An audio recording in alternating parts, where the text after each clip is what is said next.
5 taon na ang lumipas mula. Ang panahong ito ay hindi ganun kahaba sa sukatan ng buhay ng tao, ngunit sapat na pala ito upang tuluyang wasakin ang lahat ng pangarap at kagalakan ng isang batang may bahay. Ang pangalan ko ay Esperanza. Ako ang asawang walang ibang ginawa kundi paulit-ulit na sabihin sa sarili. Kailangang matutong magsakripisyo, kailangang magtiis at magparaya para mapanatili ang kapayapaan at init ng tahanan. Noong maagang umaga ang Sabadong iyon, nahahari ang matinding katahimikan sa aming condominium unit sa Makati. Hindi pa sumisikat ang araw sa guhit takbuhan, at sa labas ang bintana ay bumabalot ang makapal at kulay abong-ambon at hamog ng lungsot. Dahan-dahan akong bumangon sa kama, maingat na inayos ang higaan, at sinisigurong walang kahit anong ingay na magagawa upang hayaan pa si Tino na makatulog ng mas mahaba. Si Tino ang aking asawa, isang lalaki na sa loob ng 5 taon ay walang sawang nagpapaalala sa akin na dapat akong magkaroon ng malawak na pag-unawa sa kanyang nanay at sa kanyang nakababatang kapatid na babae. At sa loob ng 5 taon, namuhay ako ng tapat sa panuntunang iyon. Nagtatrabaho ako sa isang malaking multinasyonal na kumpanya, at ang kinikita ko ay hindi nalalayo sa suweldo ng aking asawa. Sa katunayan, sa ilang buwan kung saan mayroon akong magabonus sa proyekto, mas malaki pa ang naiuwi ko kaysa sa kanya. Gayunpaman, sa sandaling humakbang ako sa pintuan ng aming tahanan, mabilis kong hinuhubad ang imahe ng isang matagumpay na propesyonal sa opisina at isinusuot ang apron na may amoy ng usok ng kusina. Ang lahat ng gawaing bahay, mula sa pamamalengke at pagluluto hanggang sa paglilinis at paglalaba, ay nakaatang lamang sa aking mga balikat. Si Tino, sa tuwing uwi galing sa trabaho, ay maliligo lamang at agad na uupo sa nakahandang hapagkainan. Matapos pumanaw ang aking biyenang lalaki, ang kanyang ina na si Nanay Gloria ay lumipat na upang tumira sa amin. Ang aking pag-alaga sa bahay ay itinuturing niyang isang obligasyon na nararapat ko lamang gawin. Igich pahito. Mahilig siyang magsermon sa akin, na sinasabing ang isang menorserba o manugang na galing sa ibang pamilya, ay dapat disiplinahin ng mahigpit upang malaman nito ang kanyang lugar at ang tamang pag-ugali. Nitong umaga, nagpasya akong maghanda ng isang tunay na salu-salo para sa buong pamilya at magluto ng marangyang tanghalian. Matagal-tagal na rin kasi kaming hindi nakakasama-sama ng buo sa isang araw ng pahinga. Kinuha ko ang isang malaking bayong at naglakad patungo sa malaking farmers market sa Cubao, na may layong humigit kumulang 2 kilometro mula sa aming tinutuluyan. Ang maagang pamilihan ay maingay na at punong buhay. Maririnig sa bawat sulok ang mga boses, tawanan, at ang walang katapusang tawaran. Lumapit ako sa pamilyar na pwestong ng isda at ako mismo ang pumiling ng malalaki at mabibigat na alimango, pati na rin ng mahigit 1 kilo ng pinakasariwang sukpo. Matapos sa mga pakaing dagat, dumaan ako sa midsection at bumili ng pinakamagandang bahagi ng premium Wagyu beef, na nagpasya akong lutuin bilang isang napakalambot na bistek Tagalog na may karamelo at matamis na sibuyas. Mabilis kong kinalkula ang magastusin sa aking isip, at nalaman kong ang pamamasyal na ito sa palengke ay nakakahalaga ng halos 12,000. Sarili ko itong pera, isang halaga na katumbas ng 3 araw ng aking matinding pagtatrabaho sa opisina. Kailangan kong magpuyat gabi-gabi sa mga proyekto at tiisin ang mga kapritso ang mga kliyente upang makuha lamang ang bonus na iyon, ngunit hindi ko ipinakait ang perang iyon. Nais ko lamang na mahari ang init sa aming hapagkainan, na maging masaya ang lahat, at kahit isang araw lang ay makalimutan ng aking biyenan ang kanyang ngapuna at pambabatikos. Nais kong pasayahin ang aking asawa ang isang masarap at kumpletong lutong bahay na pagkain pagkatapos ang isang mahabang linggo ang pagtatrabaho. Nang makauwi ako sa bahay, ang orasan ay nagpapakita ng ang alas 8:00 umaga. Tulog pa rin si Tino, ngunit gising na si Nanay Gloria. Nakaupo siya sa sofa sa sala, nakapatong ang isang binti sa isa pa, suot ang kanyang kulay uban na sedang roba. Ang kanyang buhok ay maayos na nakatali sa isang bun sa likod ng kanyang ulo. Hawak niya ang remote control habang walang kaganaganang inililipat ang mga channel ng telebisyon. Nang makita niya akong papasok sa pintuan habang hila-hila ang mabibigat na plastik ng pinamili, tinapunan lamang niya ako ng malamig na tingin at muling humarap sa screen. Sabay bulong na ang mga palabas sa umaga ay sadyang napakaboring ngayon. Wala siyang kahit kaunting balak na tumayo upang tulungan man lang akong mag-ayos ng masupot o mahugas ng magulay. Tahimik kong dinala ang nga sangkap sa kusina, at nagsimula ng magtrabaho. Sinindihan ko ang apoy sa kalan, at mabilis na uminit ang hangin sa paligid. Masipag kong binalatan ang gamja sukpo, nilinis ang gamja alimango, at tinatiang karne. Ang bawat putahe ay niluto ko ng may pagmamahal. Maingat na pinipili ang mapampalasa at sinisigurong magganda ang presentasyon ng maito. 7 makakaibang putahe, mula sa pampagana hanggang sa sabaw, ang nangailangan ng aking buong lakas at pagsisikap. Sa huli, marangyang nakahain sa mesa ang mga mapupulang pinasungaw na alimango steamed alimango, ang nakakatakam na supo na may bawang at mantikilya, garlic butter tiger prawns, ang mabanggong wagyu beef na may karamelong sibuyas, ang sariwang inihaw na asparagus na may bawang, ang gintong pritong kesong puti na may malutong na gilit, ang mainit at malinamnam na bulalo na may maligaw na mushroom at tadyang ng baka, at isang pinggan ng malulutong na atsara at adursong pipino. Maingat kong inayos ang mga putahe sa malaking masanggawa sa matibay na kahoy sa gitna ng sala. Basang-basa ang pawis ang aking likod, at sumasakit na ang aking mga kamay at paa sa pagod, ngunit nang makita ko ang kahangahangang obra ng aking pagluluto, medyo gumaan ang aking pakiramdam. Pinunasan kong tisyu ang nagilit ng plato at mayos na inilatak ang 3 hanayngang nga kubyertos. Sa aking imahinasyon, nakikita ko na si Tino na lumalabas mula sa silid-tulugan, masayang hihilahin ang upuan, at upo upang kumain. Umaasa ako na kahit ang aking mahigpit na biyenan, sa harap ng ganitong karangyaan, ay magbabago ang pakikitungo sa akin. Ang buhay ko sa pamilyang ito ay hindi kailanman naging madali. Ang Chondo unit na ito ay binili namin ni Tino sa pamamagitan ng pagsasama ng aming nanaypon. Ngunit hindi nawala sa akin ang pakiramdam na ako ay isa lamang nangungupahan dito. Palaging ibinubulong ang aking biyenan sa taingang ang kanyang anak na hawakan nitong mabuti ang pera at huwag na huwag ibibigay ang pamamahalangang badyet sa asawa. Madalas niyang kinukuha ang magamit na binili ko para sa bahay at ibinibigay kay Liza, ang nakababatang kapatid ni Tino na nakatira lang sa kabilang kanto. Si Liza ang paboritong anak. Kahit na may sarili na siyang pamilya, palagi siyang pumupunta sa amin upang kumuha ng pakain, humiram ng pera na hindi naman kailanman ibinabalik. Sa tuwing magpapakita ako ng kawalang kasiyahan, agad akong pinatatahimik ni Tino. Palagi niyang ipinagtatanggol ang kanyang kapatid, na nagsasabing, "Iisa lang ang kapatid ko, kung hindi ko siya tutulungan, sino pa?" Ang kanyang masalita ay agad na pumapatay sa anumang katwiran ko, at nananatili akong tahimik para lamang sa kapayapaan sa loob ng bahay. Ang tiis na ito sa loob ng 5 taon ay naging dahilan upang maging isa akong walang kibo at anino na lamang sa sarili kong tahanan. Habang nakatingin sa marangyang hapag, kinukumbinsi ko ang aking sarili na ngayong araw ay magiging iba ang lahat, na ang araw na ito ay magdadala ng katahimikan. Ngunit hindi ko man lang naisip na ang tanghaliang ito ang magiging huling patak na magumapaw sa baso ng aking pagtitiis at tuluyang wawasak sa aming kasal hanggang sa mabuwal ito. Handa na ang lahat. Ang banggo ng makatangi-tanging pagkain ay humalimuyak sa buwang silid ng aming studio apartment. Hinubat ko ang aking apron, isinabit ito sa sabitan, nahugas ng makamay, at lumabas sa sala upang tawagin ang aking biyenan at asawa para kumain. Sa sandaling iyon, lumabas si Tino mula sa silid-tulugan. Naginat siya ng mahaba, humikap ng malawak, at inaantok pa ang mga mata. Tamat niyang tiningnan ang nakahandang mesa at dire-diretsong naglakad patungo sa banyo upang magsepilyo. Pinatay ni Nanay Gloria ang telebisyon at dahan-dahang tumayo. Lumapit siya sa mesa, tiningnan ang 7 putahe na inihanda ko sa loob ng buong umaga. Walang ngiti o kahit anong bakas ng pahanga sa kanyang mukha. Sa halip, mabilis siyang lumingon at naglakad patungo sa mga kabinet sa kusina. Narinig ko ang kalasing ng maplastik na lalagyan. Nakatayo ako sa tabing ng mesa, puno ng pagtataka at hindi maintindihan kung ano ang kanyang hinahanap. Makalipas ang 1 minuto, bumalik sa isang napakawalang pakialam na kilos, binuksan niya ang naito at inihelera sa mesa. Pagkatapos, gamit ang isang malaking sandok at sipit, kinuha niya ng walang sabi-sabi ang plato ng mga alimango. Lahat ng pinakamalalaki at mayayamang bahagi ng alimango ay inilipat niya sa unang Tupperware. Sumunod, sa pangalawang lalagyan, inilagay niya ang bawat piraso ng ang bundok ng Wagyu beef ay naglaho sa isang kurap. Nilimas ng aking biyenan ang lahat ng makatas na karne patungo sa ikatlong lalagyan, at iniwan lamang sa plato ang malantang hiblangang karamelong sibuyas. Sa huli, hinaluhok niya ang mga malalambot na tadyang ng baka mula sa sabaw ng bulalo at inilagay ang naito sa ika-4 na Tupperware. Ginawa niya ang lahat ng ito ng napakabilis, napakaliksi, at tila bawala ako sa loob ng silid. Nakatayo akong parang estatwa. Ang aking utak sa sandaling iyon ay tumangging iproseso ang nangyayari. Sa hirap ng aking pahinga, pinilit kong magsalita at nagtanong kung ano ang kahulugan ng lahat ng ito.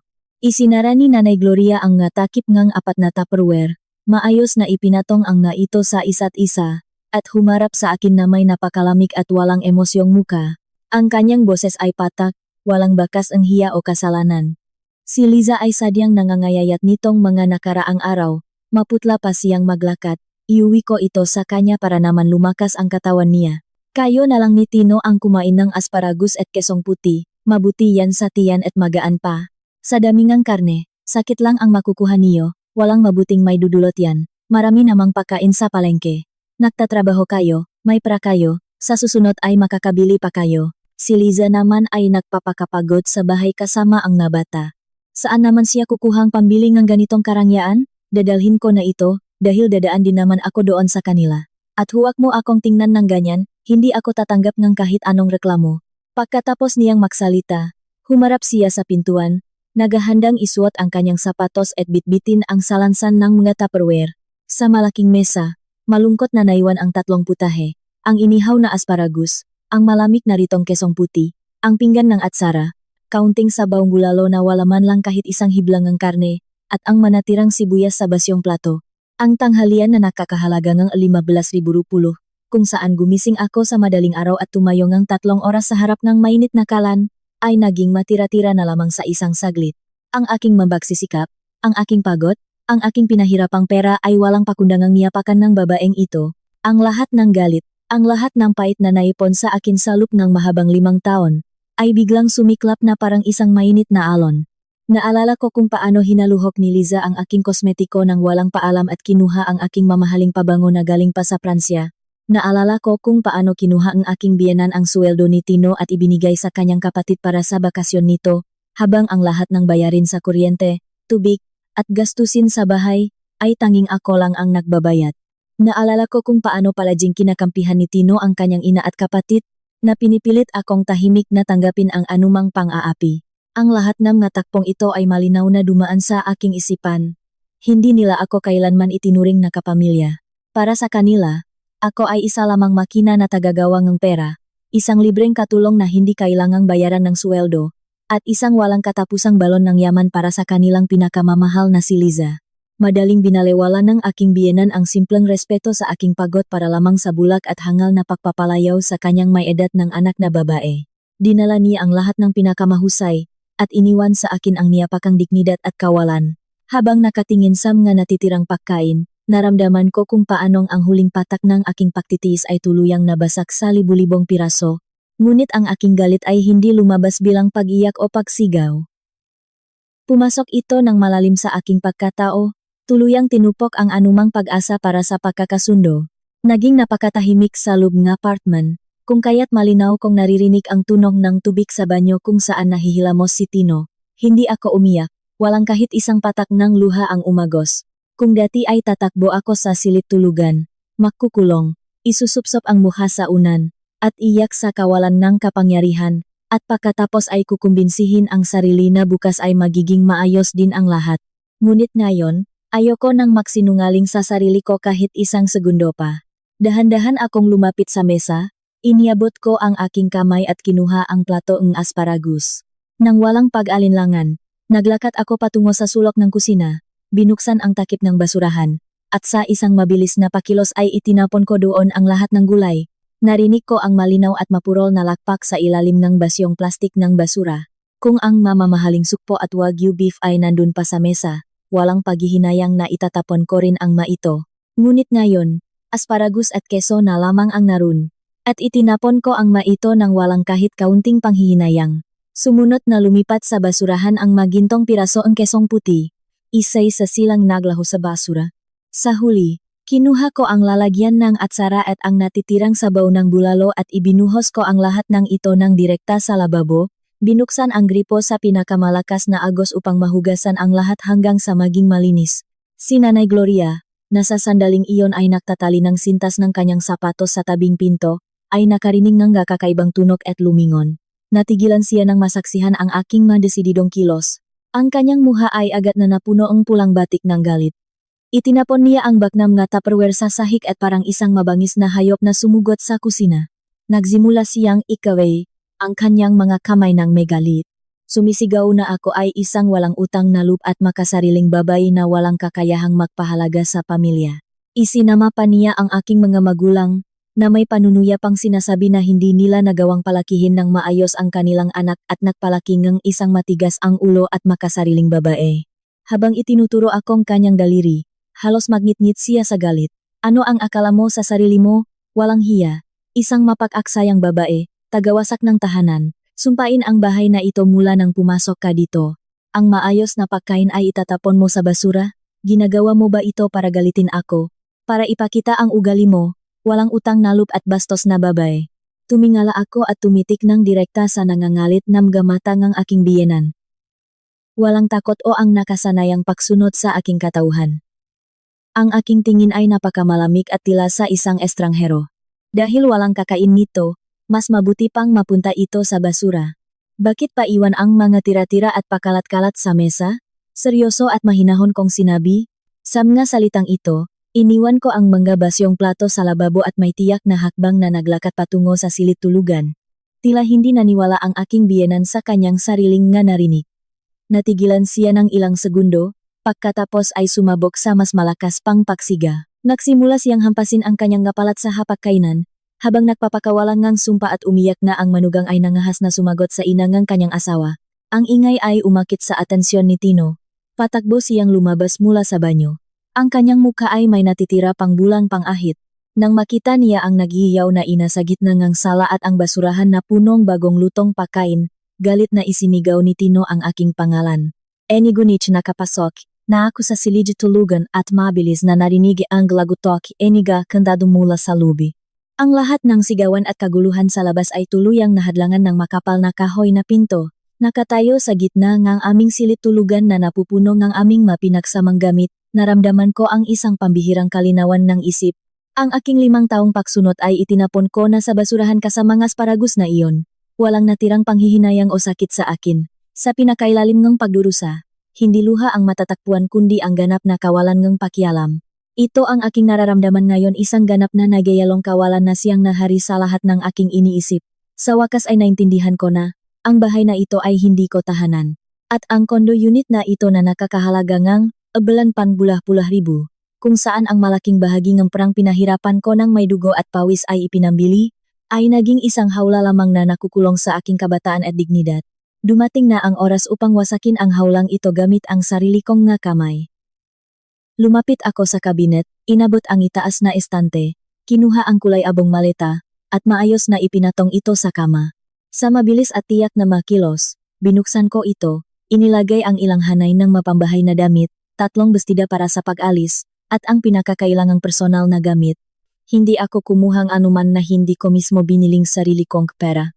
Ang ilang gintong alahas na iniregalo sa akin ng aking mamagulang noong kasal ay maingat kong inilagay sa aking bag. Ang silit na dati kong inayos ng may pagmamahal, pinipili ang makurtina at sapin sa kama, ngayon ay tila napaka-estranghero na sa akin. Ang retrato ng aming kasal na nasa magandang kuwadro sa dingding, na nagpapakita ng aming mahuwat na masayang ngiti, ngayon ay nagdudulot na lamang ng mapait na ngiti sa aking sariling kahangalan. Sa labas ay narinig ang marahas na katok sa pinto. Hinihila ni Tino ang hawakan at sumisigaw, hinihiling na lumabas ako agad, magpaliwanag, at humingi ng tawad sa kanyang ina. Sumisigaw siya na nababalif na raw ako dahil gumawa akong ganoong iskandalo at itinapon ang pagkaing inihanda ng kanyang ina. Ang kanyang maasalita ay nagpapatunay lamang ng kanyang walang katapusang pagkabulag at pagkamasarili. Hindi man lang niya tinanong kung bakit ang natira na lamang sa mesa ay manggamumurahing pagkain. Hindi siya nagtaka kung saan nakuha ngang kanyang ina ang 4 na tupperware na puno ngang mamahaling pagkain. Sa kanyang mundo, palaging tama ang kanyang ina, at ako ay nananatiling walang katapusang pinagmumulan ng problema. Hinayaan ko lang ang kanyang mga sigaw na dumaan sa aking tainga. Kinuha ko ang aking telepono, binuksan ang app, at mabilis na bumili ng tiket sa eroplano. Ang aking daliri ay tiyak na pumili ng flight para sa hapon na iyon, patungo sa Boracay. Sa islang ito ko pinapangarap na pumunta kasama ang aking asawa para sa aming anibersaryo, ngunit palaging may dahilan si Tino para umiwas. Minsan ay dahil sa dami ng trabaho, minsan ay kailangang tulungan ang nanay niya sa probinsya, at minsan naman ay kailangang samahan si Liza sa pamimili. Ngunit sa pagkakataong ito, lilipat akong mag-isa. Matagumpay ang pagbabayad, at lumitaw sa screen ang booking code. Isinara ko ang siper ng maleta, kinuha ang aking bag, at sa huling pagkakataon ay tumingin ako sa salamin. Mula sa refleksyon, Tumingin sa akin ang isang babaeng may maitim na bilog sa ilalim ngang mamata at mabilisang nakatali ang buhok. Ngunit sa kanyang mamata ay nakniningning ang isang hindi matitinak na determinasyon. Lumapit ako sa pinto at pinali ko ang susi. Nakatayo si Tino sa mismong tapat ng pinto, nakataas ang kamay para sa susunod na katok. Sa likod niya ay nakatayo ang aking biyenan, umaakting na hawak ang kanyang puso at nagpapanggap na isang lubhang nasaktang biktima. Nang makita niya akong may dalang maleta, natigilan si Tino. Kumunot ang kanyang noo at nainis na nagsabi, "Ano na namang drama ito? Saan ka pupunta dala ang maletang yan? Sige nga, humingi ka agad ng tawad kay nanay. Sino ang nagbigay sa iyo ng karapatang magpalabas ng sirko sa bahay ko? Ang lahat ng problema ay maaring pag-usapan ng maayos. Tigilan mo na ang mga kapritso mo. Huwag mo akong sagarin, baka mapilitan akong turuan kang leksyon." Hindi ako sumagot. Naglakad lamang ako lampas sa kanya, na tila ba isa siyang walang buhay na bagay. Pagdating ko sa may pintuan, mabilis kong pinalitan ang aking pambahay na sinelas ng sneakers. Ang aking biyenan, nang marealize na talagang alis ako, ay agad na nagiiyak, habang humaharap sa kanyang anak. "Tino, tingnan mo siya, alis siya, walang modong babay. Sige, lumayas ka. Subukan mo lang bumalik sa susunod. Hindi mo na muling matatapakan ang pintuan ng bahay na ito. Kapag umalis ka, ako mismo ang maghahanap ng bagong asawa para sa anak ko, isang disenteng babae at masunurin na magiging masaya na mapabilang sa aming pamilya." Binuksan ko ang pinto at lumabas sa pasilyo. Nagbuka kong grab, papunta sa harap ng lobby, at tahimik na naglakad patungo sa elevator. Sa likod ko ay naririnig pa rin ang masigaw ni Tino at ang iyak ng kanyang ina. Bumukas ang pinto ng elevator, pumasok ako at pinindot ang ground floor. Isinara ang magabakal na pinto, na tuluyang nahiwalay sa akin mula sa gumuhong mundo ng pamilyang iyon. Sa ibaba, naghihintay na ang sasakyan. Tinulungan akong driver na ilagay ang maleta sa likod. Tumingin siya sa akin ng may pakikiramay. Napansin ang aking naguguluhang anyo, ngunit wala na akong pakialam. Naupo ako sa likod na upuan at nakiusap sa driver na ihatid ako sa naiya sa lalong madaling panahon. Habang nakatingin sa labas ng bintana sa papalayong Makalyeng Makati, pinatay ko ang aking telepono. Sinadya kong putulin ang anumang ugnayan sa nakaraan. Isang pambihirang ginhawa ang lumaganap sa aking buong katawan. 5 taon kong winasak ang aking sarili para sa ilusyon ng isang perpektong pamilya. Ngayon, dala ang tiket sa aking bulsa. Alam kong malaya na ako. Ang aking buhay mula ngayon ay akin na lamang. Si Tino ay nakatayo sa gitna ng magulong sala. Pag-uwi niya sa bahay matapos ang isang mahirap na araw sa trabaho, umaasa siya sa isang maginhawang gabi at masarap na tanghalian. Ngunit sinalubong siya ng totohanan ng isang kaguluhan na hindi pa niya nakikita kailanman. Ang masanggawa sa matibay na kahoy ay walang laman. Sa lababo ay nakapatong-patong ang mamaruruming pinggan, may mga basura sa sahig, at sa hangin ay may amoy ng nasirang pagkain. Ang kanyang ina ay nakaupo sa sofa, umiyak ng mapait at nagdadalamhati sa buong apartment.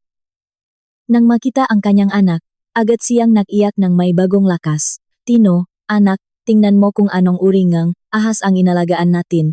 Naglutong tanghalian, ngunit hindi man lang tayo pinahawak, itinapon ang lahat sa basura." Sinabihan ko lang siyang kaunti, tinawag na niya akong pabigat, nag-impake nga gamit at umalis. "Napakasipak mo sa trabaho para sa kanya, ngunit ganyan ang ginagawa niya sa nanay mo. Umabot na ako sa edad kong ito, ngunit ngayon lang ako nakakita ang ganitong uri ng tao." Nakngit-ngit ang galit sa dibdib ni Tino. Inihagis niya ang kanyang katat na bag sa sofa at mabilis na naglakad patungo sa kusina. Pagtingin sa basurahan, nakita nga niya ang may itinapong pagkain. Humarap siya sa kanyang ina at nagtanong kung paano nagsimula ang iskandalong ito.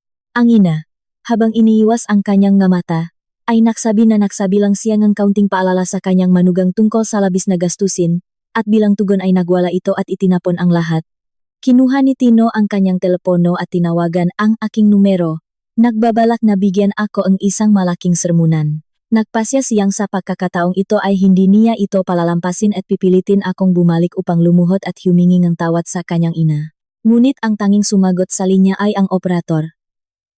Ang numerong inyong tinatawagan ay hindi maabot o nakapatay.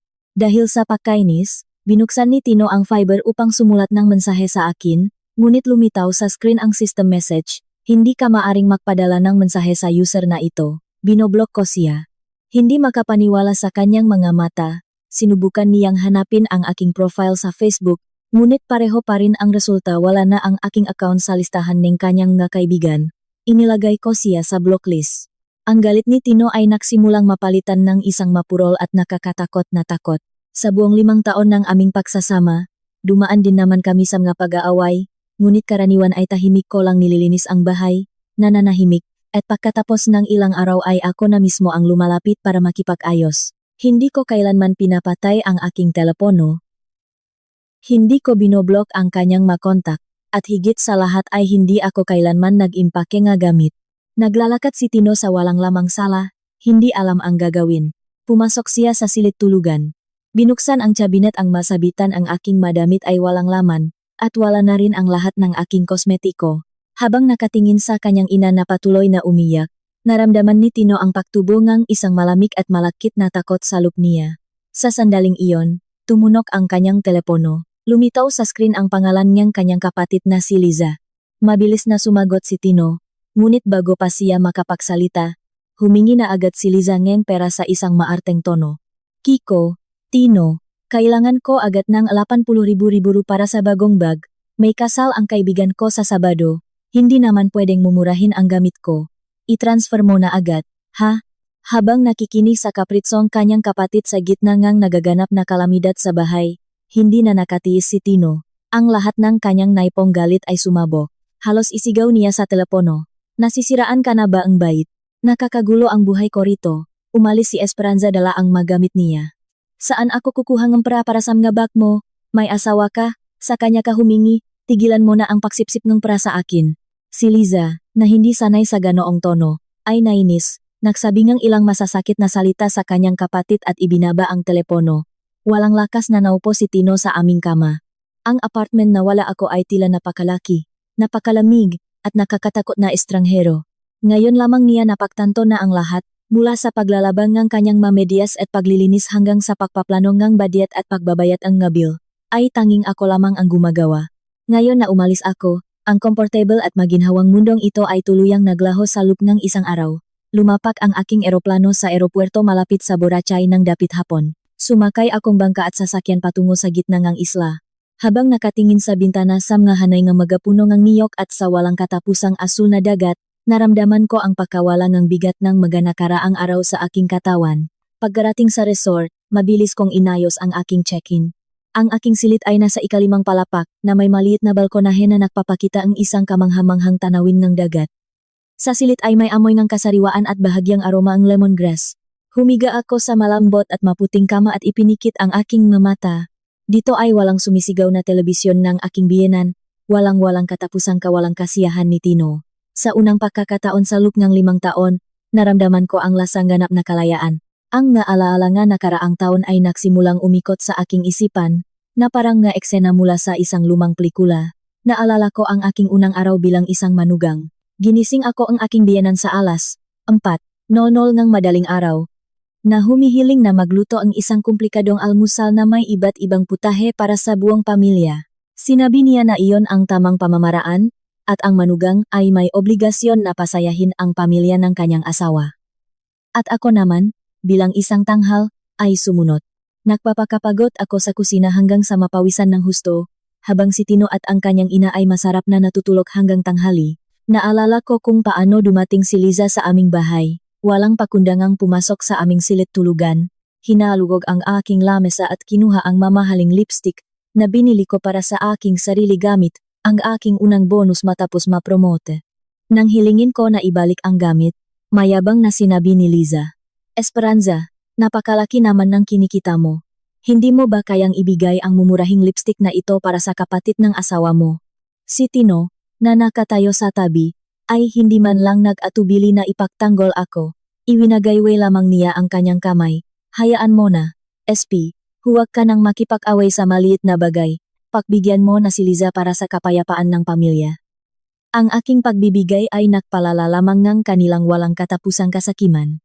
Palaging hinihiling ng aking biyenan na ibigay ni Tino ang kanyang suweldo sa kanya para sa pag-ipon, na may katwiran na ang isang bagong asawa ay maaring mag-aksaya ng pera o dalhin ito sa kanyang sariling pamilya. Habang ang lahat ng gastusin sa pagkain, kuryente, tubig, mga gamit sa bahay at kasangkapan ay tanging sa aking bulsa lamang nanggagaling. Nang magpasya si Liza na magbukas ang isang maliit na nail salon, Palihim na kumuha ang aking biyenan ang 22,200 mula sa aming ipon at ibinigay sa kanya.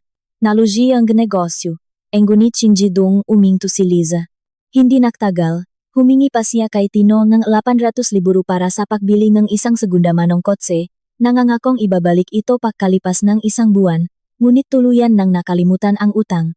Sa tuwing babanggitin ko ang tungkol sa pera, agad na mag-iyak ang aking biyenan, nagrereklamo sa kanyang kalusugan, habang si Tino naman ay inaakusahan ako ng pagiging maramot.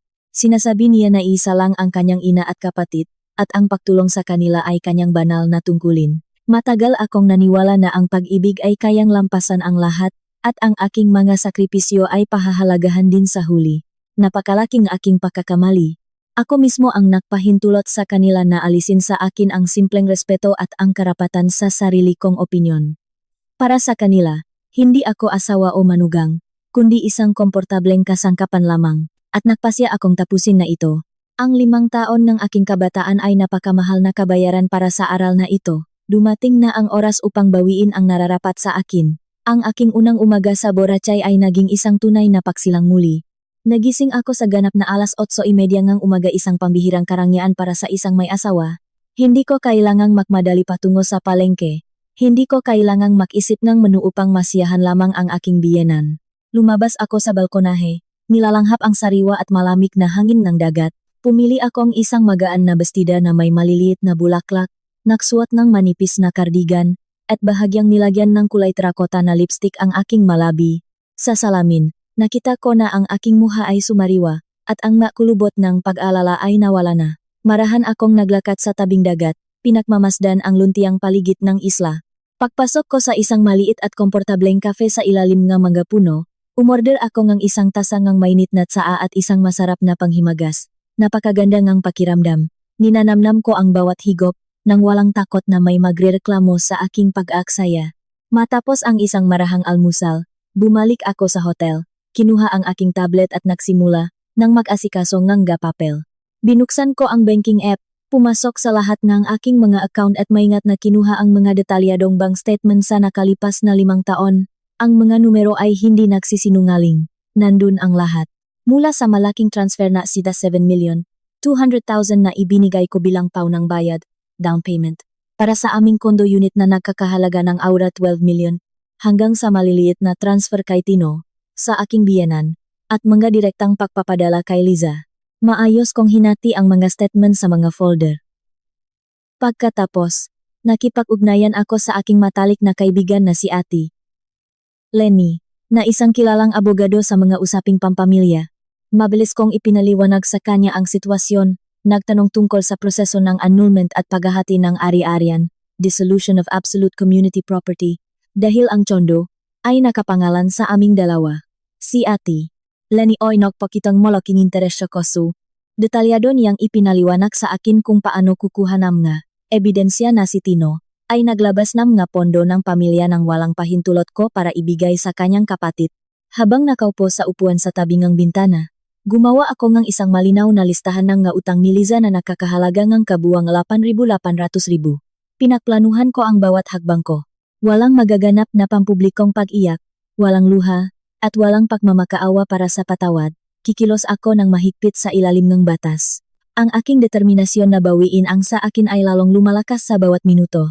Alam kong may mahirap na laban na naghihintay sa akin, ngunit sa ganitong uri ng paghahanda, lubos akong sigurado sa aking tagumpay. Habang nagpapakasaya ako sa katahimikan ng Boracay, sa aming kondo sa Makati, ay nagsimula na ang isang tunay na bangungot para kay Tino at sa kanyang ina. Sa pangalawang araw pa lamang ng aking pagkawala, mabilis nang napabayaan ang bahay. Ang maruruming damit ay nakapatong-patong na sa washing machine, naglalabas ang mabahong amoy dahil walang sinuman ang nag-abalang pumindot sa start button.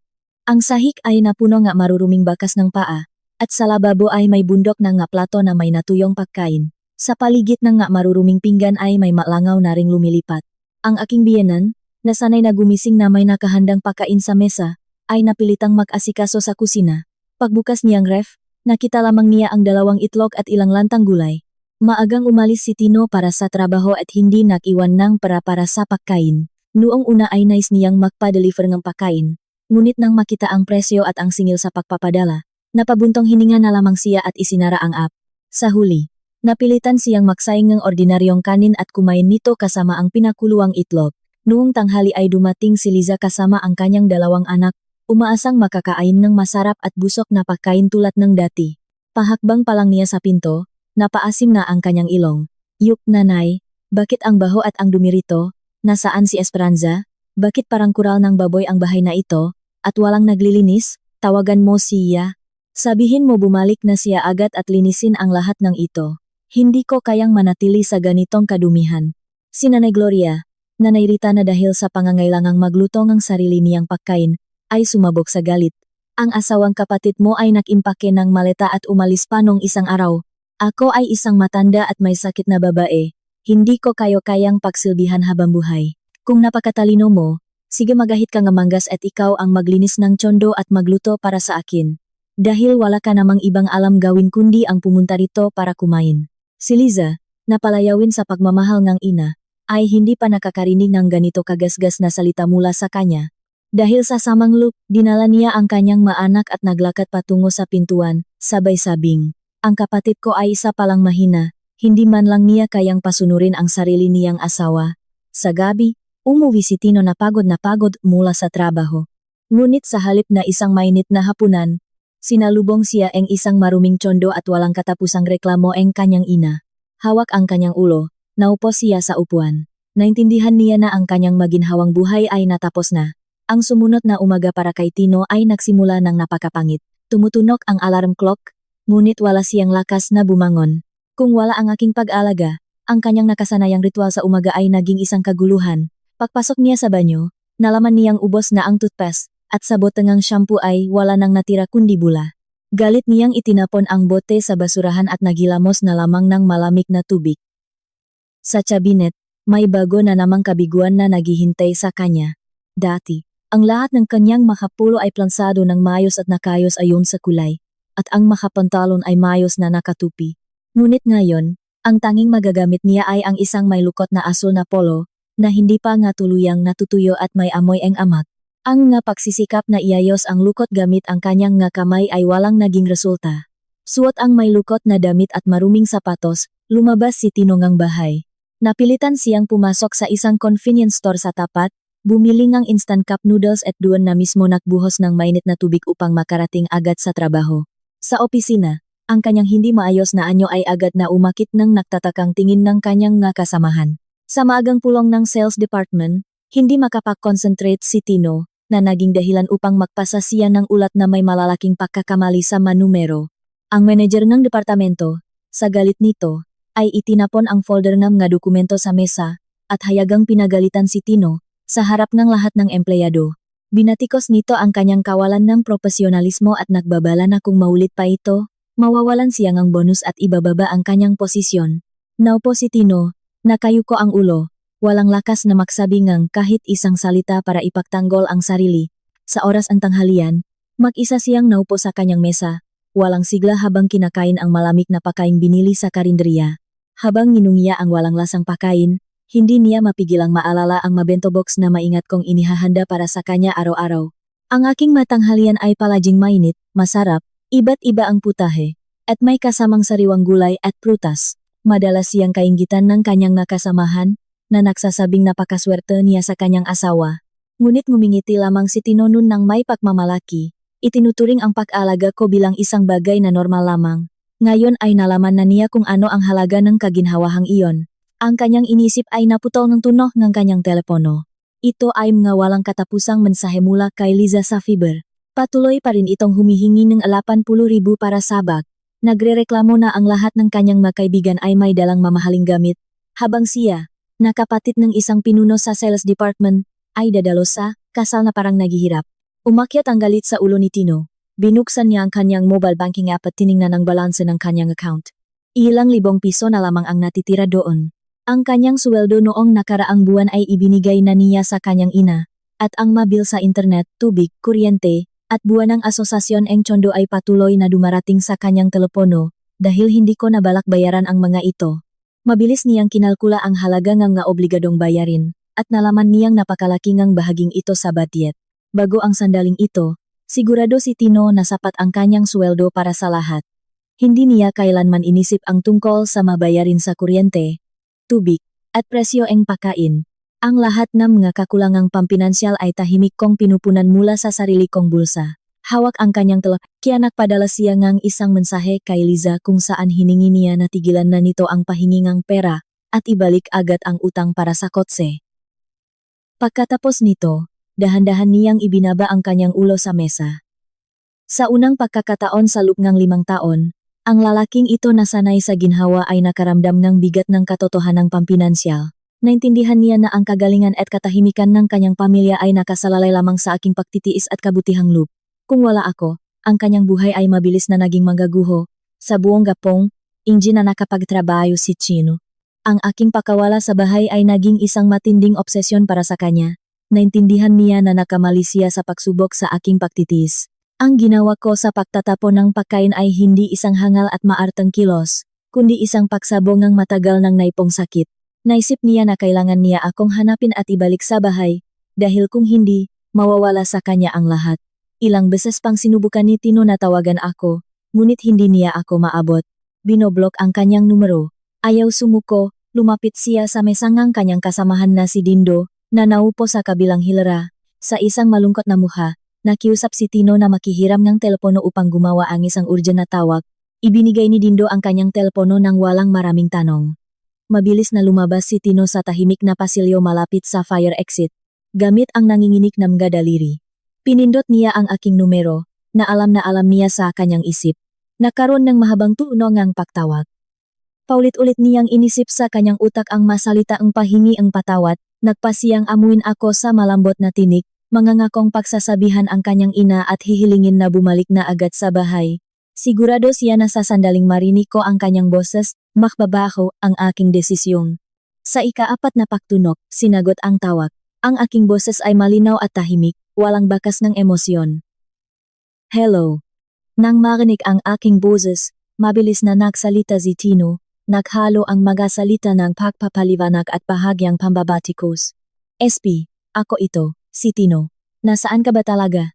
Bakit mo binoblok ang numero ko? Alam mo ba kung anong kaguluhan ang narito kung wala ka?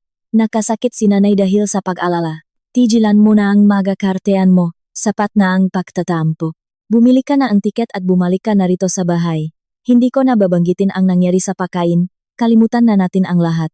Mabilis na sinabi ni Tino ang lahat ng ito sa isang hininga, umaasang magsisimula akong umiyak at magreklamo tulad ng nakasanayan ko noon. Ngunit ang naging sagot sa kanya ay isang napakatahimik na kawalan. Hindi ko siya pinutol sa kanyang pagsasalita. Hinayaan ko siyang magsalita hanggang sa matapos at naghintay ng ilang segundo bago magsalita. Ang aking boses ay matigas at napakamalamig. Constantino, nakamali kang numerong tinatawagan. Nag-resign na ang libreng katulong mo. Mahanda ka na ng dokumento, magpapasampa ako nga nulmen. Natigilan si Tino, na tila ba binuhusan siya ng malamig na tubig sa gitna ng taglamig. Ang aking mga salita ay napakatigas at pinag-isipang mabuti. Walang bakas ang tampo o kapritso. Hawak ang telepono, sumigaw siya ng may takot. SP. Anong kalokohan ang sinasabi mo? Anong annulment? Dahil lang sa isang kaldero ngang bulalo ay sisirain mo ang pamilya natin? Nababalik ka na ba? Pag-isipan mo itong mabuti, bakit mo palalakihin ang maliit na bagay? Sinubukan niyang magsalita ng mas malakas. Umaasang matatakot ako sa kanyang autoridad, ngunit wala na akong pakialam sa kanyang takot. Wala akong balak na mag-aksaya ang oras sa mga walang kwentang pag-usap. Binaba ko ang telepono, na naging dahilan ng pagtatapos ng kanyang huling pag-asa. Sinubukan niyang tawagan muli ang numero gamit ang telepono ni Dindo, ngunit sinabi ngang operator na ang numero ay hindi na rin maabot. Binoblok ko na rin ang numerong iyon. Nakatayo si Tino sa gitna ng pasilyong opisina. Walang buhay na nakababa ang kamay na may hawak na telepono. Tumingin siya sa kulay abong dingding sa kanyang harap. Ang aking mga salita tungkol sa annulment ay paulit-ulit na tumutunog sa kanyang utak. Palagi niyang iniisip na ako ay isang mabait at pambahay na babay, na para sa akin ang pamilya ay mas mahalaga kaysa sa sarili kong buhay, at sigurado siya na hindi ako mangangahas na magsalita tungkol sa paghihiwalay. Ang tiwalang ito sa sarili ang nagbulag sa kanya, at sinira niya gamit ang sarili niyang makamay ang pinakamagandang bagay sa kanyang buhay. Ang 4 na araw sa Boracay ay naging pinakamagandang bahagi ng aking buhay sa mga nakaraang taon. Walang matawag na humihiling na magluto ng hapunan. Walang mga mapanghusgang tingin. Detalyado kong pinagplanuhan ang aking bagong buhay ng hakbang-hakbang, nang may malamig na isip at determinasyon. Nakipag-ugnayan ako sa isang ahente NH Real Estate sa Makati, at nakiusap na hanapan ako NH isang maayos na studio unit na may magandang interior sa isang maayos na lugar. Ang lahat ng transaksyon ay ginawa ko online. Binabayaran ang upa mula sa aking sariling ipon na nakatabi sa isang hiwalay na account. Pagbalik ko sa Maynila ng gabi, hindi ako nagpunta sa aming condo kundi diretso sa aking bagong tirahan. Ang aking bagong tahanan na may sukat na 35 square meters ay may minimalistang disenyo, sa mga maliliwanag na kulay. Malit ang apartment, ngunit nagbibigay ito sa akin ng isang pambihirang pakiramdam ng kaligtasan at kalayaan. Maayos kong isinabit ang madamit sa cabinet, bumili ng ilang berdeng halaman para sa bintana at nagsimula na ang aking bagong kabanatang kalayaan. Kinabukasan, pumasok ako sa opisina sa isang ganap na bagong anyo. Walang pag-alinlangan kong ipinagupit ang aking mahabang buhok na karaniwang nakatali lang ng mabilis, at nakaroon ako ng isang nakaistilong bobcut na may kulay tsokolate na nagpatingkat sa aking mukha. Suot ko ang isang eleganteng bestida, may blazer, at magagandang sapatos na may takong. Ang magaan na makeup ay tuluyang nagtagong ang gabakas ng pagod sa ilalim ng aking nga mata. Pagpasok ko sa aming departamento, ang aking nga kasamahan ay nakpaulan ng mapapuri. Sinasabi nila na tila nabawasan ako ng 10 taon sa aking edad. Ang aking tiwala sa sarili ay malayo sa aking nakasanayang anyo ng isang masunuring asawa. Ang pagbabago sa anyo ay nagdala rin ng tagumpay sa karera. Dahil wala na ang magawaing bahay, ibinuhos ko ang aking buong lakas sa isang natigil na proyekto ng aming kumpanya. Ako mismo ang nahanda ang bagong presentasyon. Ipinagtanggol ito sa harap ng pamunuan at nagtungo sa negosasyon kasama ang isang mahalagang kliyente. Ang aking mahusay na pagsasalita, profesionalismo at maayos na paghahanda ay tuluyang nakakuha sa pihikang general director ng kasosyong kumpanya. Nilagdaan ang kontrata, na nagdala sa akin ng malaking komisyon. Sa pangkalahatang pagpupulong, hayagang nagpasalamat ang pamunuan sa aking ginawa at nangakong sa susunod na quarter ay iaangat ang aking posisyon bilang pinuno ng departamento. Mabilis na umangkat ang aking karera, at ito ang parang ko upang bahabay ng aking sariling dignidad. Habang ipinagdiriwang ko ang aking maunang tagumpay, patuloy na sinusubukan ni Tino na hanapin ako. Nagtatanong siya sa aking mga kaibigan, tumatawag pa sa aking mga magulang sa probinsya, ngunit ang aking mga mahal sa buhay ay napagsabihan na at matigas na sumasagot na wala silang nalalaman. Dahil hindi ako mahanap sa aking tirahan, nagpasya si Tino na mag-abang sa labas ng aking opisina. Sa pagtatapos ng araw ng trabaho, lumabas ako ng gusali kasama ang aking ng kasamahan. Pagdaan pa lang sa pintuan, napansin ko na si Tino na nakatayo malapit sa malaking kolong ng gusali. Suot niya ang isang may lukot na suit. May balba sa mukha at may malalalim na itim sa ilalim ng nga mata dahil sa puyat. Hawak niya ang isang sigarilyo ng may kaba. Nang makita niya akong maayos, maganda at nakniningning, natigilan siya, hindi makapaniwala sa kanyang mata. Ang babaeng palaging nakaduster na may dumi ng kusina sa bahay. Ngayon ay mukhang galing sa cover ng isang magasin. Ito ay isang napakalaking pagkakaiba sa kanyang sariling kaawa-awang anyo. Mabilis na itinapon ni Tino ang sigarilyo at humakbang patungo sa akin. Sinubukan niyang hawakan ang aking kamay. Nagmamakaawang nagsabi, SP, ako ito. Nasaan ka ba nagpunta nitong nga nakaraang araw? Patawarin mo ako, magulo ang lahat sa bahay, umuwi na tayo. Pag-usapan natin ito ng maayos. Marahan akong humakbang paurong, hindi pinapayagang hawakan niya ako. May ngiti akong nagpaalam sa aking makasamahan at nagsabing may personal akong asikasuhin, pagkatapos ay humarap ako kay Tino.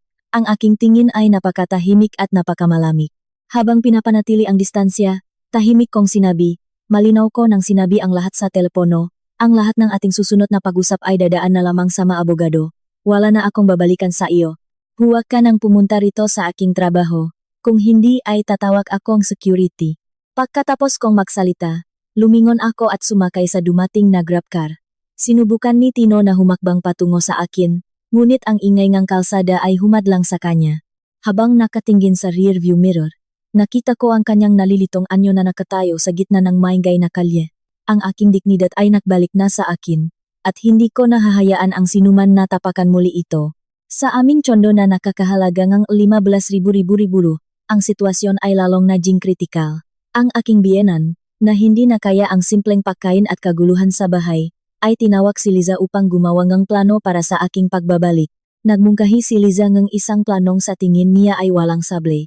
Kailangang magpanggap ng kanyang ina na may sakit ng maluba at pumasok sa ospital, upang sa pamamagitan ng magkamag-anak at pampublikong opinyon ay mapilitan akong bumalik upang mag-alaga sa may sakit na biyenan.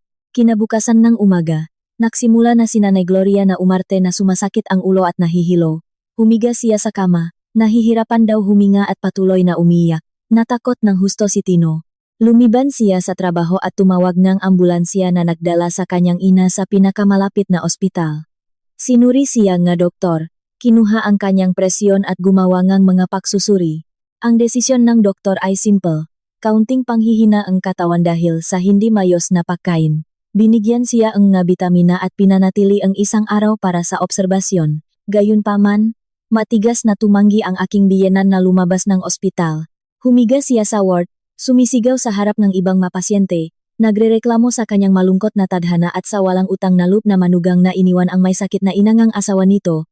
Sa oras na ito, tinatawagan ni Liza ang lahat ng makamag-anak sa probinsya. Inilalarawan ng may labis na detalye kung paano ko ininsulto ang aking biyenan. Iniwan ang aking asawa at sumama sa ibang lalaki, habang iniwan ang isang may sakit na babae ng walang tulong. Ang plano ngang magina ay simple. Gamitin ang impluensya ang makamag-anak at ang pakiramdamang obligasyon upang mapilitan si Tino na ibalik ako sa kahit anong paraan.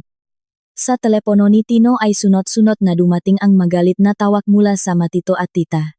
Kinahihiya siya nga kamag-anak dahil hindi niya kayang pasunurin ang kanyang asawa at hinihiling na pumunta ako agad sa ospital upang mag-alaga sa kanyang ina. Dahil kung hindi, mapapahiya ang buong pamilya sa harap ng buong angkan.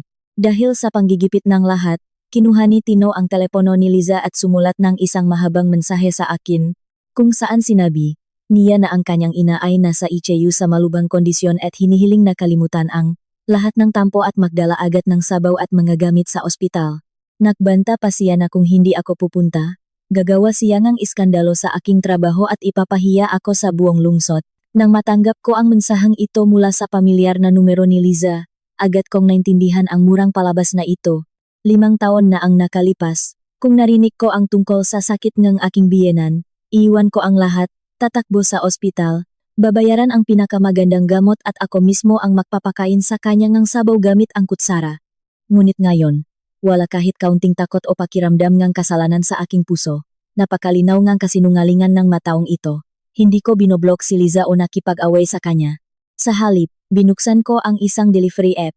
Pumili ng isang malaking basket ng mamahaling imported na prutas at ang pinakamahal na gatas para sa matatanda. Ang kabuwang bayad ay umabot sa halos 1,000. Inilagay ko ang address ng ospital, ang ward, at ang numero ang silit na isinulat ni Tino. Sa bahagi ang sulat para sa card, nakiusap ako na i-print ang isang malinaw na mensahe. Matapos ang kulang sa 1 oras, ang mamahaling basket ay dinala ng direkta sa ward. Malakas na isinigaw ng courier ang pangalan ng tatanggap, na umakit sa atensyon ng lahat ng pasyente at kanilang nga kamag-anak. Ang aking biyenan, na dati ay nakahiga na nakapikit ang nga mata at tahimik na dumadaing. Nang marinig ang aking pangalan ay nakpakita ng isang mapagtagumpay na ngiti, nag-iisip na naktagumpay ang kanyang plano. Mabilis na kinuha ni Tino ang basket at binuksan ang card. Pagbasa pa lang sa mga linya, agad siyang namutla. Ang aking biyenan, napansin ang pagbabago sa mukhang kanyang anak, ay kinuha ang card mula sa kanyang nga kamay. Ang malalaking letra ay pumasok sa kanyang mga mata. Kung may sakit kayo, kumuha kayo ng caregiver, at si Liza ang magbayad ng hospital bill. Magpapasampa ako no anulmong at wala akong obligasyong magalaga sa mga taong estranggero sa akin. Pagkabasa nito, sa galit ng aking biyenan ay nilamukos niya ang card at itinapon sa sahig. Ang aking mabilis at direktang sagot ay tuluyang sumira sa kanyang palabas sa isang saglit. Mabilis siyang bumangon mula sa kama, nakalimutan ang kanyang kunwaring sakit, at hiningi sa kanyang anak na iuwi na siya agad, dahil ang manatili ron pagkatapos ng ganitong kapahamakan ay hindi na niya kaya. Nabigo ang palabas, iniwan lamang ang kahihiyan at ang huling pagkaunawa na ang aming kasal ay tuluyan ng nawasak. Ang palabas sa ospital ay natapos sa isang malaking kabiguan para sa pamilyang aking asawa, ngunit para sa akin, ito ay unang hakbang pa lamang. Alam ko na hindi ako tatantanan ni Tino at ng kanyang pamilya ng ganun kadali. lalo na kapag pinag-usapan na ang paghahati ng aming tsondo na nakakahalaga ng alapala 20 milimu. No araw na iyon, humingi ako ang kalahating araw na leave sa trabaho upang makipakita sa aking abogado. Naghihintay na si Ate Lenny sa kanyang opisina. Binigyan niya akong mainit na tsaa, pagkatapos ay binuksan niya ang folder ng dokumento kung saan kasama ang ngabang statement sa nakalipas na 5 taon. Ang gchitulu mei kondo. Ati Meya, Hezibu Meya, transfer Meya pera. Itinuro ko ang statement mula sa 3 taon na ang nakalipas. Noong panahong iyon ay binili namin ang tsondo sa halagang 812,000. Sa halagang ito, ang aking personal na ipon bago ang kasal at ang perang ipinahiram sa akin ng aking mamagulang ay nakakahalaga ng 47,200,000. Ang natitirang 4,400,000 ay ibinigay ni Tino mula sa pagbebenta ang isang maliit na lupang agrikultural sa Batangas na naiwan sa kanya ang kanyang ama. Gumawa si Ate Lenny ngang gatala tungkol sa bahagingang bawat isa sa pagbiling ng tsondo. Pagkatapos, ang kanyang pansin ay nakuha ngang mahabang kasaysayan ng matransfer mula sa aking account at mula sa account ni Tino patungo sa card ni Liza. Ang kabuwang halagang kanyang nautang para sa kotse at nail salon na hindi niya ibinalik ay lumagpas sa 8,800,000. Ang lahat ng na-transfer ay may malilinaw na tala. Nakiusap ako kay Ate Lenny na ihanda ang petisyon para sa annulment at dissolution of property, kung saan hinihiling ko ang sapilitang pagbebentang ang tsondo upang mahati ang pera ayon sa totoong bahagingang bawat isa. Higit pa rito, hiningi ko na ibalik sa akin ni Tino ang kalahati ng halaga mula sa 8,800,000 rupiah na kinuha niya ng walang pahintulot ko mula sa aming pangkalahatang badyet para ibigay sa kanyang kapatid.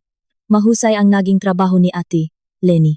Sa hapon pa lang ni Garov na iyon, ang makapal na sobre na naglalaman ni King petisyon para sa annulment at lahat ni Giling ay ipinadala sa pamamagitan ni Express Delivery ng direkta sa opisina ni Tino. Nais kong lutasin ang lahat ng usapin sa ilalim ng batas, nang hindi nag-iwan ng kahit anong butas para sa kanila. Sa opisina, ibinigay ngang courier kay Tino ang isang malaking dilaw na sobre sa gitna ng kanyang trabaho. Si Tino, na abala sa pag-ayos ng namali sa kanyang ulat, ay natigilan nang makita ang logo ng isang kilalang law firm sa ibabaw ng sobre. Binuksan niya ang sobre at kinuha ang nga dokumento.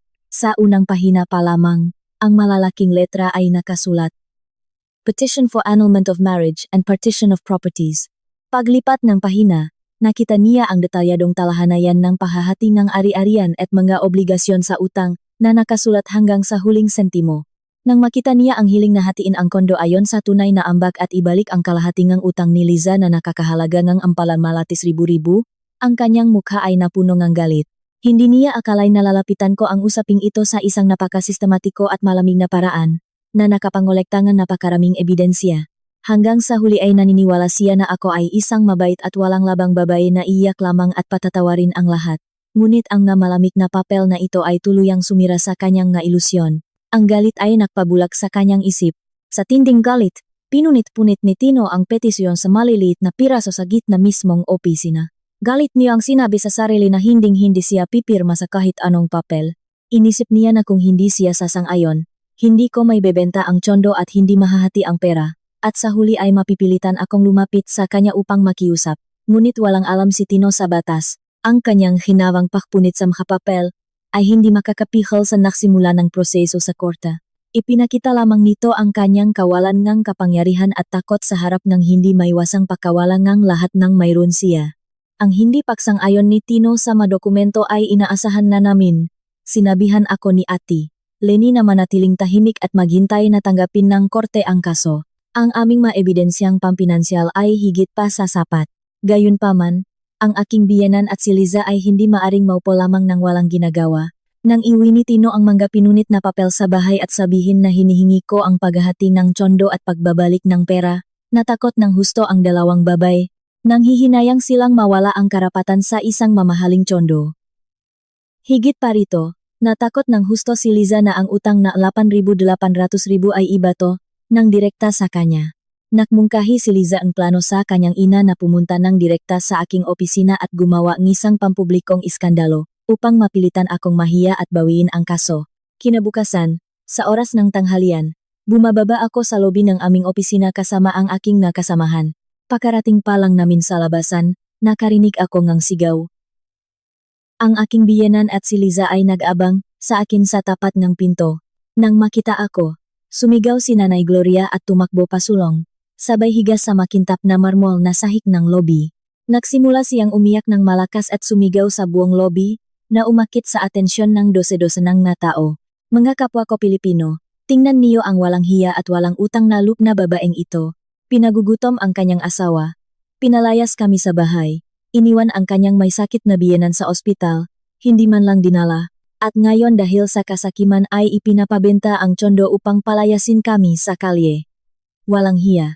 Siguradong may lalaki siyang iba sa labas, kaya sinisira niya ang pamilya para sa pera. Si Liza ay nakatayo sa tabi. Itinuturo ako at nagpapakawalangam nga masasamang salita sa harap ng naguguluhang mga tao. Sumisigaw siya na ako ay isang tuso at mapaglarong babay na nagbibilang ng bawat sentimo sa pamilyang kanyang asawa. At ngayon ay sinusubukan ko siyang siraan at ibato ang isang hindi totoong utang sa kanya. Sa palihid namin ay mabilis na nag-ipon ang menega empleyado NG Gusali. Sinubukan na security guard na mamagitan, ngunit galit silang itinulak ni Liza. Sigurado siya na ang pampublikong kahihiyan ay magpipilit sa akin na sumuko, ngunit nakamali sila ng husto. Hindi na ako ang masunuring babae tulad ng dati. Habang pinapanatili ang ganap na katahimikan, humarap ako sa pinunong security at tahimik na sinabi. Pakiusap. Huwag niyo silang hawakan. Hayaan niyo silang magsalita, dahil kung hindi ay akusahan nila kayo ng pananakit. Ako na ang bahala rito. Nang mapansin kong paus na ang aking biyenan sa pagsiga, at si Liza naman ay wala nang masabing kasinungalingan, tahimik kong binuksan ang aking bag at kinuha ang aking tablet, binuksan ko ang folder na screenshot ng aming pag-uusap sa Viber, at pinalaki ang imahe sa pinakamalaki. Lumapit ako kay Liza at ipinakita ang screen sa mismong tapat ng kanyang mukha, upang makita rin ng mataong nakatayo sa paligid.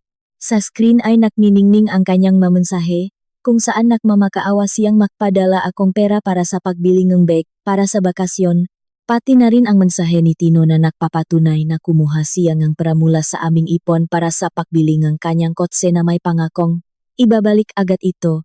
Ang mapetsa, halaga at numero ng card ay malinaw na nakikita. Si Liza, na kanina lang ay masayang sumisiga, ay agad na nawalan ng hininga. Nanigas ang kanyang mukha, at ang kanyang ngalabi ay gumalaw ng walang tunok. Ngunit hindi ako huminto doon. Nilipat ko ang screen at ipinakita ang isang larawan mula sa kanyang Instagram profile na naipost noong nakaraang buwan. Sa larawan, ipinagmamayabang ni Liza ang isang gintong kwintas na may pendan na iniregalo sa kanya ang kanyang ina. Pinalaki ko ang larawan, itinuturo ang kakaibang ukit ng letrang E Esperanza. Ang alahas na ito ay ipinagawa ng espesyal para sa akin, at ninakaw lamang ito ngang aking biyenan mula sa aking lalagyan ng alahas. Sa gitna ang nga tao ay nahari ang katahimikan, na mabilis na napalitan ang nga bulong-bulungan ang pandiri at tawa para sa magina. Ang isa sa aking magkasamahan ay hindi na nakatiis at malakas na nagsabi, ninakaw ang alahas ng manugang, ibinigay sa anak, at pagkatapos ay pupunta rito para gumawa ng drama. Napakakapal nga muha. Ang muha ang aking biyenan ay mabilis na namutla. Ang maskara ang isang kaawa-awang biktima ay tuluyang natanggal. Nang nalaman niyang tapos na ang kanyang laro, mabilis siyang bumangon mula sa sahig, pinapakpagan ang kanyang damit. Hinawakan ni Liza ang kamay ng kanyang ina, at mabilis na dumaan sa gitna ng nga taong nandidiri sa kanila, sabay takbo patungo sa labasan sa gitna ng tawangam nga saksi. Ang kanilang pagsisikap na sirain ako ay nagtapos sa isang malaki at nakakahiyang kabiguan.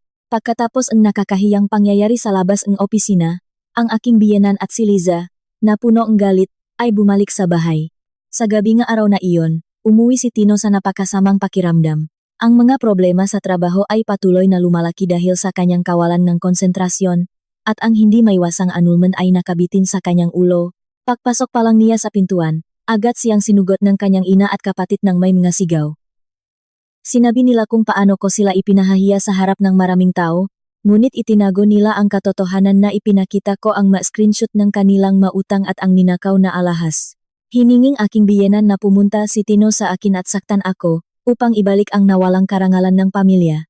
Nang marinig ito, tuluyan nang nawalan ng kontrol si Tino sa kanyang sarili. Sapat na ang kanyang bigat na nararamdaman, at ang balita na ang kanyang ina at kapatid ay gumawa ang iskandalo sa aking trabaho ay nagdala sa kanya sa matinding galit.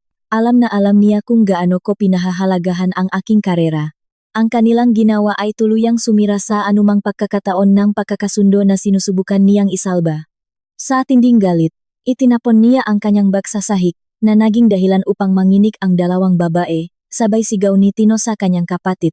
Ano ang ginawa mo? Napakatanga mo naman. Sino ang humiling sa iyo na pumunta sa trabaho niya? Kulang pa ba ang maproblema natin? Nagawa mo pang duraan ang mukha niya. Dahil sa ginawa niyo, hinihingi na niya sa korte na ipagbenta ang kondo at ibato sa akin ang utang mong nakakahalaga ng 8,800,000. Mahanap ka ng pera at bayaran mo ako agad. Si Liza, nang marinig ang hiling na ibalik ang pera, ay agad na nagalit. Nagsimula siyang sumigaw. Tinatawag si Tino na isang walang kwenta at mahinang lalaki na hindi kayang pasunurin ang isang babae at nagiging dahilan ng pagdurusa ng sarili niyang pamilya. Sinabi niya na kumuha siya ng pera mula sa kanyang sariling kapatid at wala siyang balak na ibalik ito sa isang estrangherong babae. Habang nakikinig sa makasariling sigaw ng kanyang kapatid, naramdaman ni Tino ang pag-akyat ng dugo sa kanyang mukha. Lumapit siya sa mesa at sa isang mabilis na pagkilos ay itinapon ang lahat ng pinggan sa sahig. Ang maklato ay nakalat sa maliliit na piraso ng may malakas na ingay. Ang makapatid ay pumasok sa isang marahas na pagtatalo, inilalabas ang lahat ng lumanggalit sa isa't isa. Sumisigaw si Tino na si Liza ay isang pabigat na sumira sa kanyang buhay, habang si Liza naman ay tinatawag siyang isang talunan. Ang aking biyenan ay nakatayo sa gitna nila, pinapanot ang kanyang mapinakamamahal na anak na nag-away dahil sa pera. Walang lakas na naupo siya sa sofa, umiyak ng mapait. Naintindihan niya na ang pamilya na ipinagmamalaki niya at sinusubukan niyang pamahalaan ay tuluyan ng nabulok mula sa loop. Nagpasya si Tino na gamitin ang kanyang huling pagkakataon para sa isang personal na pagkikita.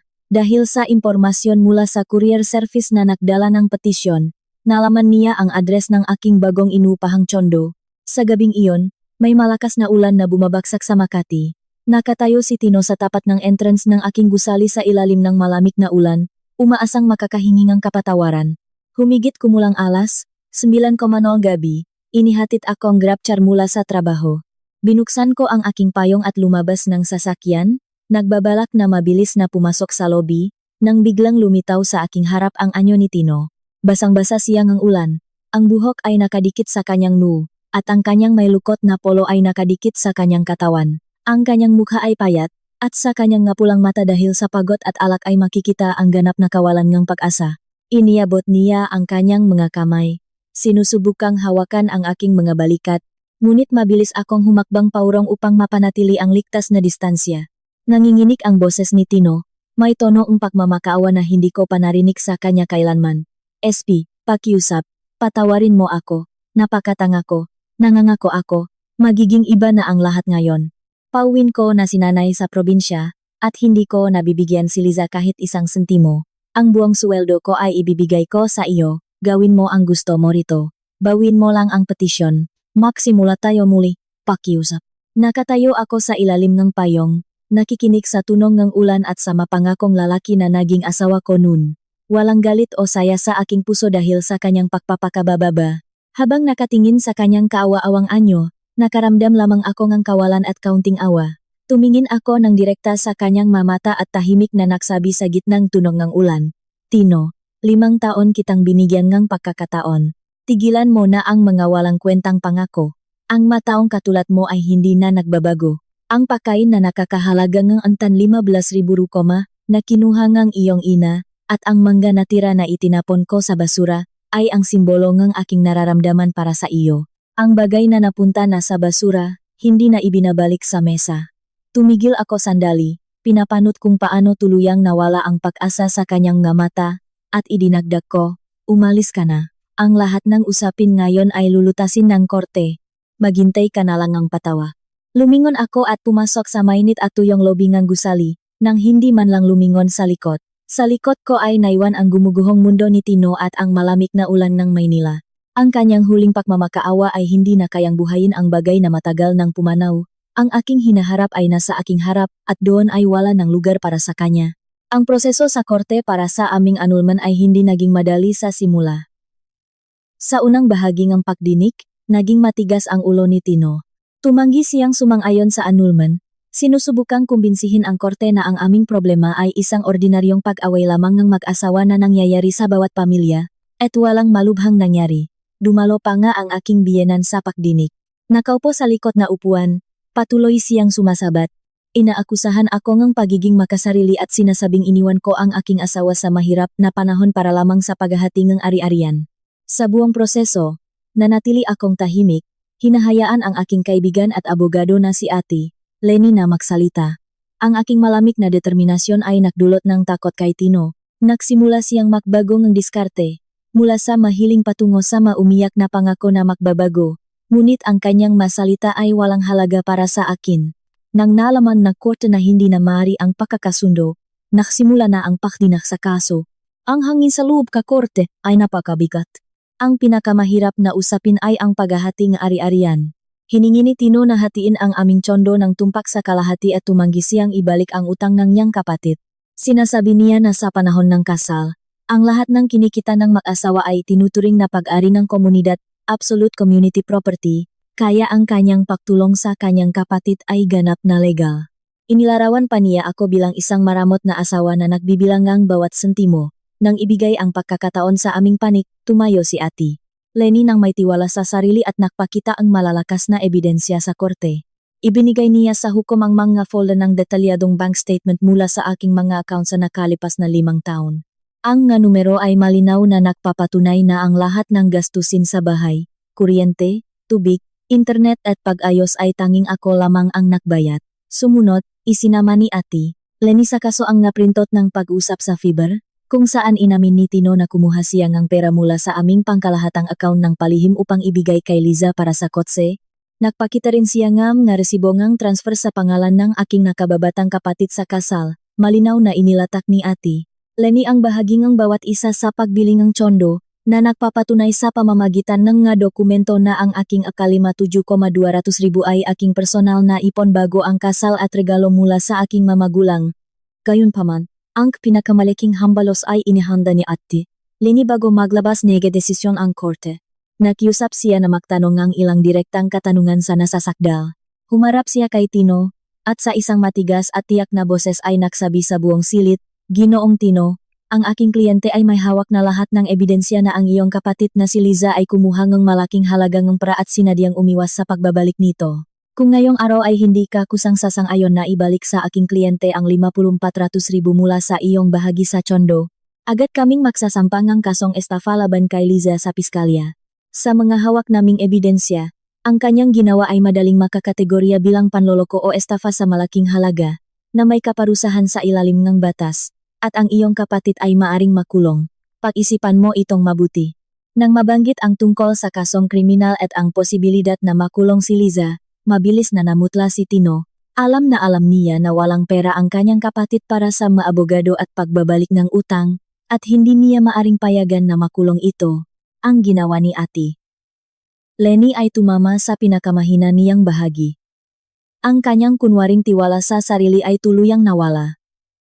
Basang-basa ang malamig na pawis, napilitan siyang sumang-ayon sa isang kasunduan, compromise agreement, sa loob mismo ang korte upang iligtas ang kanyang kapatid sa kulungan. Hindi niya akalain na ang isang tahimik na asawa na sa loob ng maraming taon ay walang ginawa kundi manatili sa kusina, ay kayang mahanda ng ganitong uri ng malakas na legal na sagot. Pakalipas ang 2 linggo ang mahirap na proseso, naglabas ang korte ang huling desisyon. Sa loob ng silit ay tahimik, naroon lamang ako, si Ate Lenny, si Tino at ang clerk of court. Hindi dumating ang aking biyenan, malamang ay naintindihan niya na ang kanyang nga sigaw at pagpapanggap ay walang kapangyarihan sa harap ng batas o sadyang ayaw niyang makita ang pagkatalo ng kanyang pinakamamahal na anak. Naupo si Tino sa kabilang hilera, nakayuko at nakatingin sa sahig. Sa buong oras ay hindi siya nangahas na tumingin sa aking mamata. Binasa ng hukom ang desisyon. Ang bawat salita ay may bigat at katarungan. Tinanggap ng korte ang aking petisyon para sa annulment, na kinikilala na ang aming kasal ay tuluyan ng nawalan ng saysay. Sa usapin ng ari-arian, inutos ng korte na ipagbenta ang kondo. Ang perang makukuha pagkatapos ibawas ang magastusin ay hahatiin ayon sa totoong bahagi ng bawat isa. Sa ganitong paraan, nakuha ko ang 60% ng halaga ng tsondo ang aking 57,200,000 kasama ang kaukulang bahagi sa pagtaas ng presyo ng ari-arian sa merkado. Ijit pahito. Pinaktibay ng korte ang aming kasunduan na mula sa bahagi ni Tino sa pagbebenta ng kondo ay ibabawas ang 8,000 rupang ibigay sa akin bilang kabayaran sa kinuha niyang pera nang walang pahintulot ko. Ang desisyon ng korte ay napakahusay at ganap na nagpoprotekta sa aking interes. Matapos marinig ang desisyon, Tinakpan ni Tino ang kanyang muka gamit ang kanyang makamay. Halos wala siyang nakuha. Nawala ang lahat ng kanyang mahuwat na pakinabang. Ang kanyang mapagsisikap na kumita mula sa kanyang asawa at pamilya nito ay tuluyang naglaho. Gamit ang nanginginik na mga kamay, nilagdaan niya ang nga papel ng korte. Sa kabilang banda, nilagdaan ko ang aking pangalan sa isang tahimik at tiyak na sulat. Matapos ang lahat ng formalidad, nagpasalamat ako sa hukom at lumabas ng korte. Bumukas ang mabibigat na pinto ang korte, na nagpapasok ng maliwanag na sikat ng araw. Ang hangin sa labas ay napakasariwa at malinis. Bumaba ako sa mga hagdan, nararamdaman ang isang pambihirang gaan ng katawan. Ang malaking bato na dumidiin sa aking dibdib sa loob ng 5 taon ay tuluyan ng naglaho. Hindi na ako manugang ng isang makasariling babae at asawa ng isang mahina at makasariling lalaki. Nabawi ko na ang aking kalayaan. Hinabol ako ni Tino sa labas ng korte. Tahimik niyang tinawag ang aking pangalan. Lumingon ako at tumingin sa lalaki na nakasama ko sa loob ng 5 taon, na may ganap na walang pakialam na tingin, na tila ba isang estranghero lamang ang nasa harap ko. Sinubukan ni Tino na magsalita, gumagalaw ang kanyang ngalabi, ngunit walang lumalabas na salita. Tumingin siya sa aking magandang damit, sa aking tiyak na tindig at tahimik na tingin. Marahil, sa sandaling ito lamang niya naintindihan kung ano ang kanyang nawala.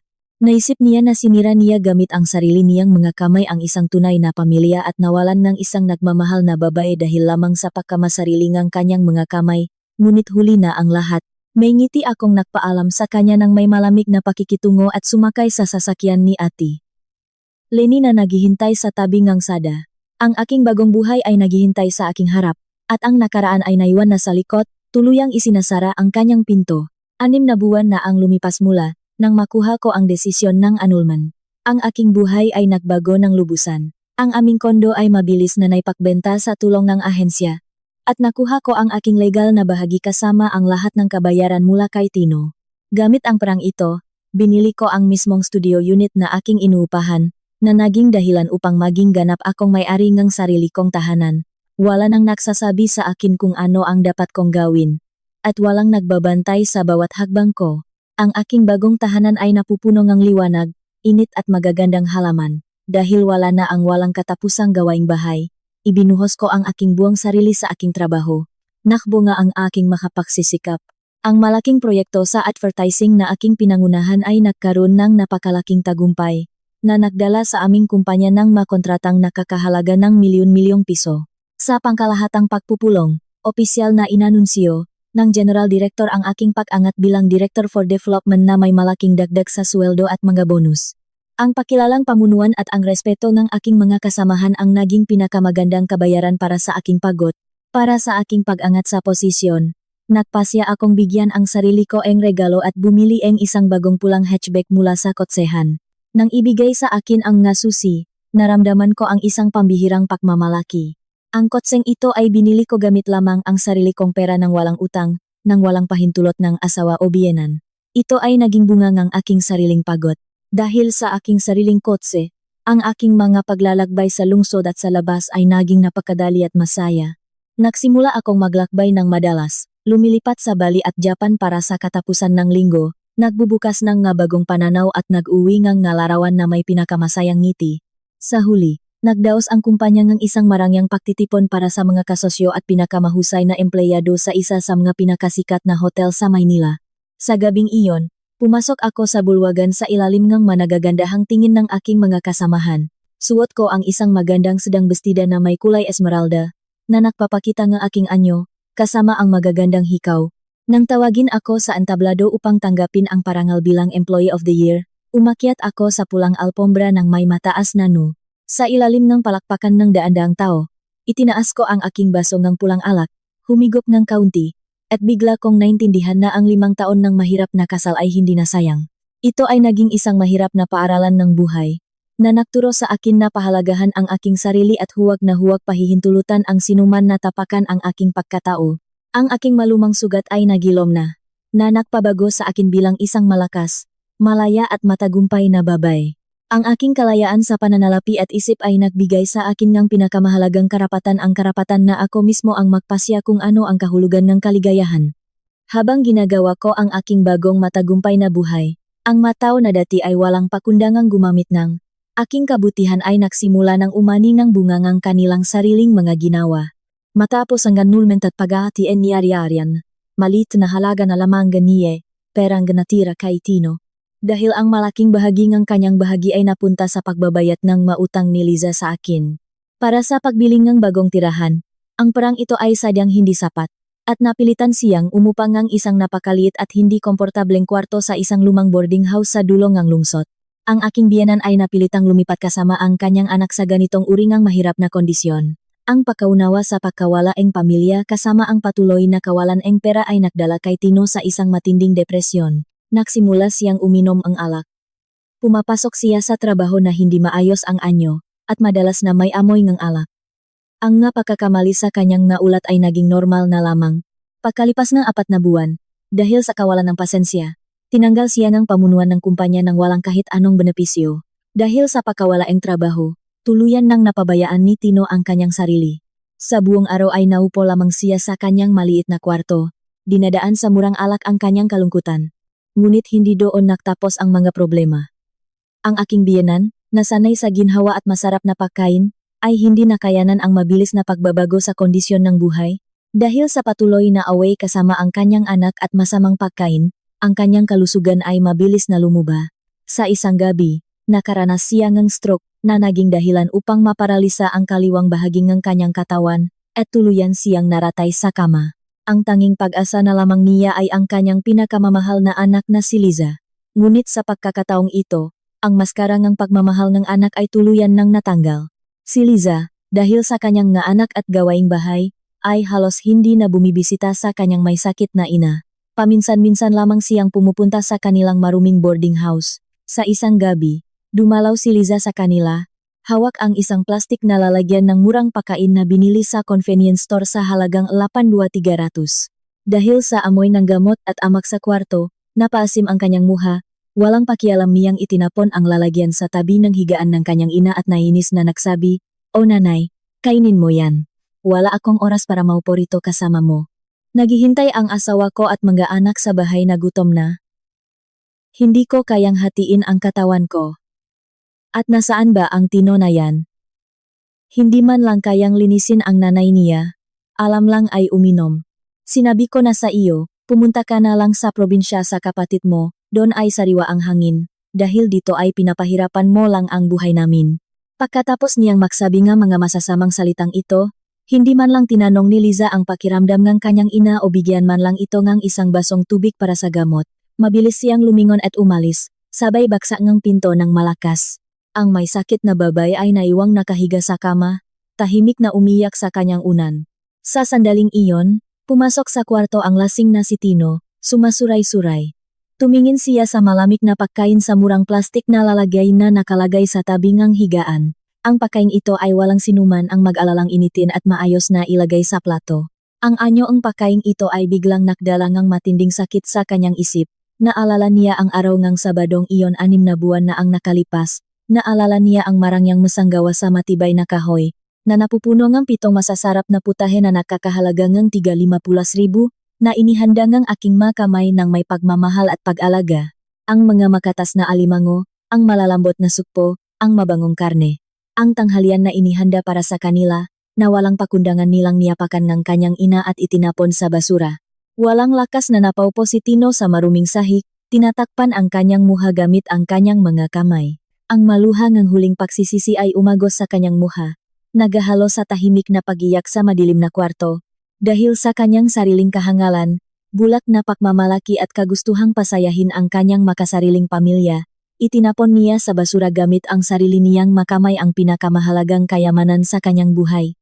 Ngunit ang oras ay hindi na maaring ibalik sa nakaraan. Ang tadhana ang pamilyang ito ay naging isang malinaw na aral kung paano sinisira ang pagkamasarili at kasakiman ang buhaing tao. Ang aking daan naman ngayon ay napupuno na nga bulaklak na ako mismo ang nagtanim. Ang buhay ay palaging naglalagay ng lahat sa tamang lugar. Ang isang babae ay nakakakuha lamang ng tunay na kaligayahan at respeto kapag natututo siyang tumayo sa sarili niyang mapaa, nang walang panghihinayang na nagpapaalam sa nakaraan, at higit sa lahat, kapag nagsimula na niyang pahalagahan at mahalin ang kanyang sarili.